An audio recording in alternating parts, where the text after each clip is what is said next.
He is the consultant of choice for handling the fallout of high-profile trauma incidents.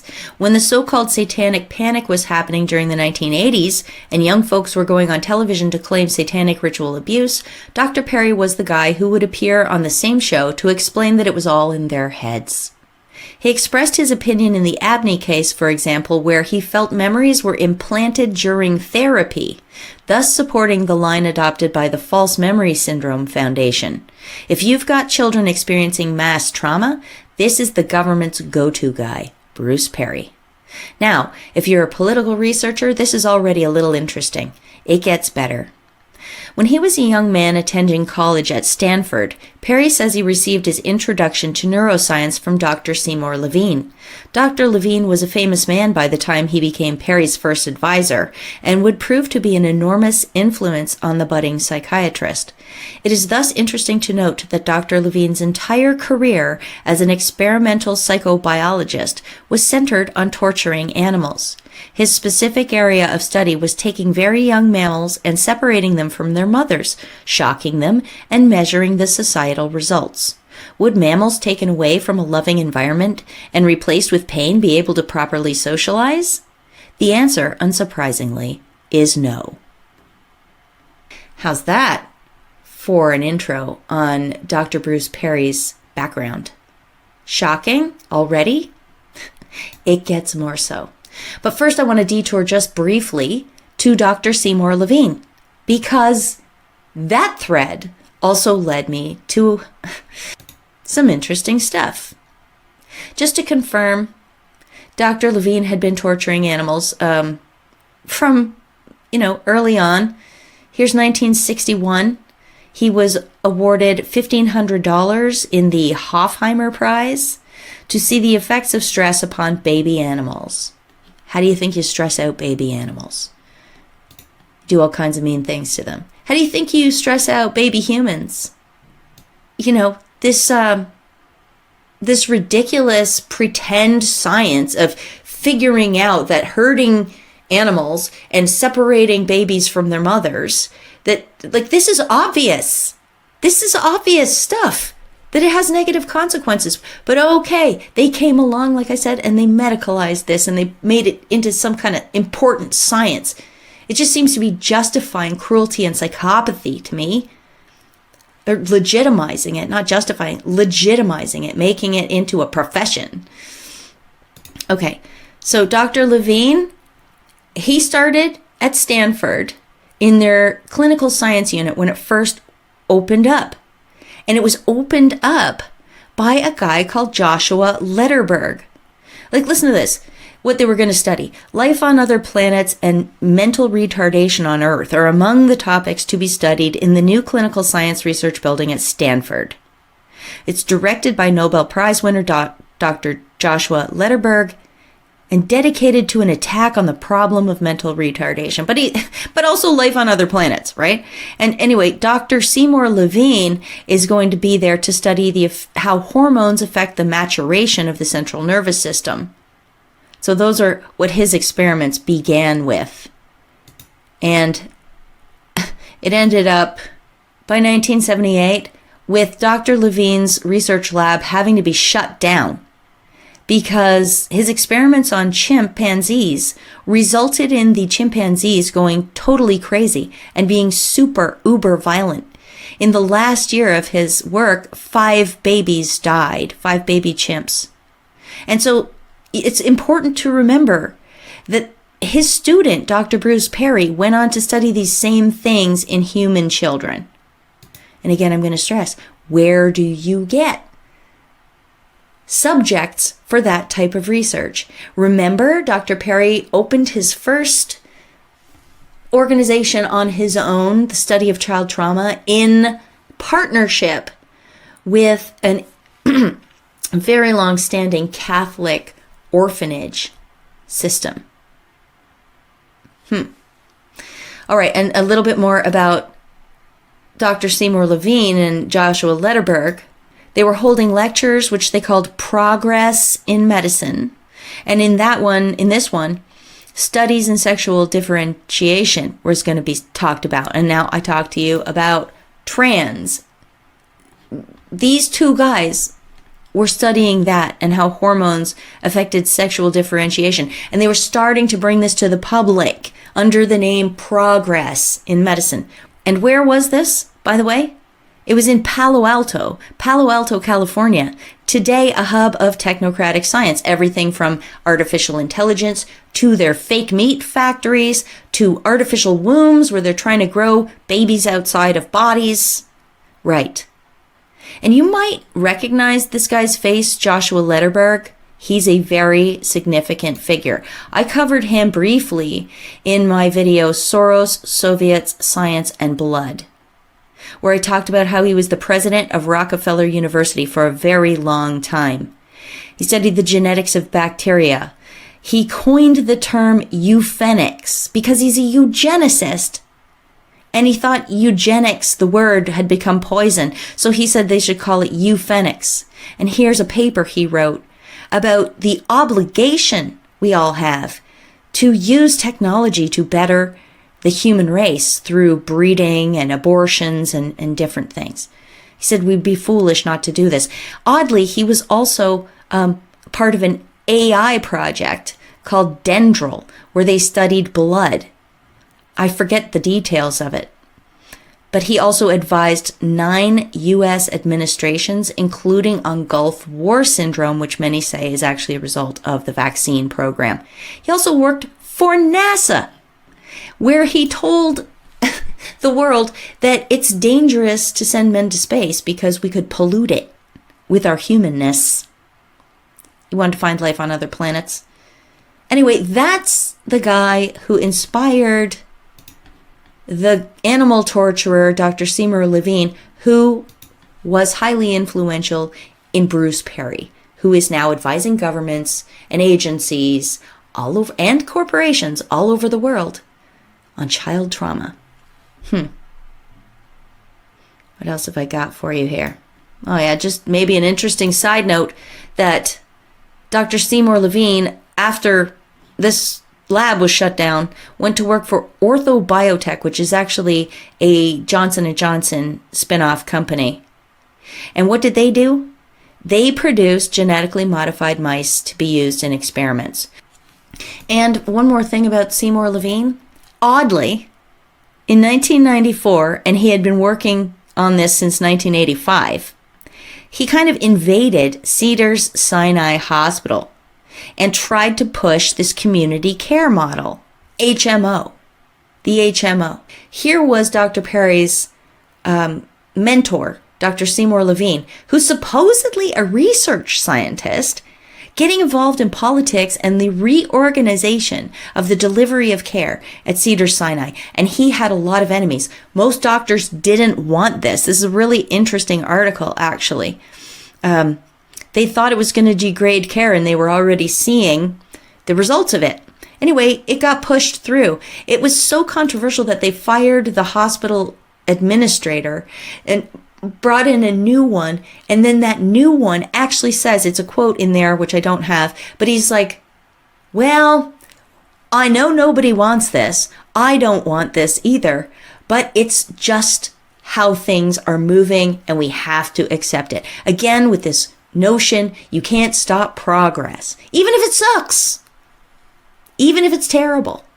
But it's not what we were doing last year, so therefore we call it progress, right? And at the same time, pretty much, this super busy Dr. Bruce Perry was over in California rejigging their entire hospital system to towards a regional medical center where they all shared resources. And afterwards, he got fired. Obviously, it says he's ousted. They didn't renew his tenure. Nobody liked him. There is a widespread distrust of him in the medical community, they said. Dr. Bruce Perry. Perhaps he was compromised early on, and they've had something over his head, and they've just had him been running a treadmill based on his sheer ambition and fear of being exposed. But first, I want to show you this. This is a report, a thesis paper published in 2010, Hollow State, Hollow Community, Healthcare Privatization in Fresno County, California. And it goes over all of what happened in this case with the rejigging of the hospitals. And it talks about how the staff were all in a muddle during that time, almost like it is now. Lots of doctors and nurses got like laid off or told to go back into collective bargaining for their positions. They actually, tons of them ended up having to reapply for their jobs. And what this paper points out here is that at the end of the reapplication period, the process was described by some employees as psychological warfare. Psychological warfare against the doctors and nurses and other hospital staff just to get their jobs back. That really reminds me of today. And who's involved there? Bruce Perry. Bruce Perry is. So let's return to this quote that I said I was going to talk about later. Sociopaths are notorious for being able to fool lie detector tests. Remember he said that? Well, he took one and passed when his wife was murdered. 1974. They'd only been married since August 1974. She'd only just moved to Stanford to be with him. And they got in a fight one night, and she went to the church on campus to pray. And then she was found murdered. An ice pick in her head, the base of her brain, and candles arranged on her body ritualistically, and her legs formed into a grotesque shape, supposedly, that reminded people apparently of a satanic symbol, the way the body was arranged. Perry's newlywed wife, Arliss Perry, was found murdered in a Stanford Memorial Church on the grounds of Stanford University on October 12, 1974. Dr. Perry was initially considered a suspect but was released as he passed a lie detector test. This is a story about some kids who said they were abused, sexually abused by all these people here. There's a whole bunch you can see. And the investigation into this abuse case alerted the Lyford team, which was the government investigative team, the prosecuting team, to discover hints of satanic abuse. And also it led them to another unsolved murder of another young woman that had happened years before. So this was all going on. And in comes Bruce Perry. And Bruce Perry, then head of psychiatry at Texas Children's Hospital, testifies that the methods used by the counselors, by the child welfare workers, make it impossible to know if the children are telling the truth. He says they put the ideas in their heads. Coincidentally, on Twitter, Jack Posobiec just pointed this out. The founder of the Children's Hospital of Philadelphia Gender Clinic was recruiting kids at a homeless shelter for her research. There's a little video here. I won't play it, but she does. She talks about trying to get the attention of trans people or people who might want to be trans. And she just harvests, homeless areas to look for people who might volunteer for research.